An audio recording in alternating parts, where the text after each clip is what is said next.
The Canadian borders are still shut down on this busy travel day ahead of Thanksgiving after a vehicle exploded at the checkpoint on the American side of the Rainbow Bridge. A law enforcement official says 2 people were found dead in that vehicle. And in a news conference just a short while ago, New York Governor Kathy Hochul says this was not an act of terrorism. Our Ethan Kibbe now live in Niagara Falls right now with the very latest developments on this investigation. Ethan, what do we know right now?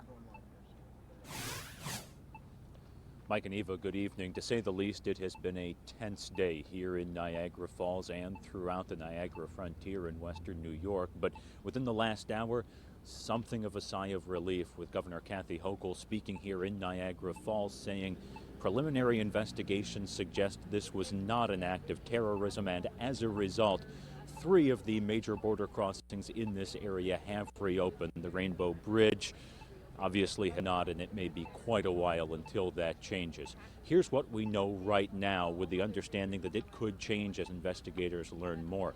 What we're hearing is that there was a vehicle on this side of the border. It had just crossed into Canada. It accelerated rapidly, so quickly that when it struck one of the buildings at the border, it went airborne, burst into flames, fire, thick black smoke everywhere. The 2 people inside, who were from western New York, were killed. There was someone working at the border who was injured but has already been treated and released from the hospital. Still, this is fluid. We're learning more by the moment as authorities piece this together, but as fluid as it is perhaps even more unbelievable. And we spoke with people who say they saw what happened, and they're still in disbelief. And all of a sudden, this vehicle is flying through the air right past me. And first I thought it was an airplane. And then for the first couple seconds, I says, and it was like slow motion. And it had 4 wheels. I think it was black, and it flew flying through the air. I would say between 10 and 15 feet off the ground.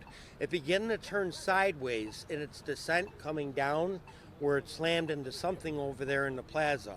Then I saw some black smoke, then a lot of black smoke along with orange flame, and then a lot of orange flame.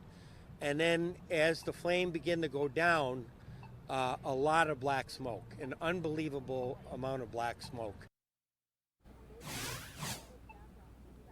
Mike and Eva, although this isn't believed to have been an act of terrorism, it is by no means business as usual here. Yes, those other border crossings are open, and the Buffalo Airport is still active tonight, but all travelers there will be subject to searches and enhanced security measures trying to keep people safe. That means it's going to take longer if you're traveling, and one has to think we will see ripple effects from all of this at airports throughout the country because of an incident at a major international crossing. In Niagara Falls, Ethan Kibbe, Erie News.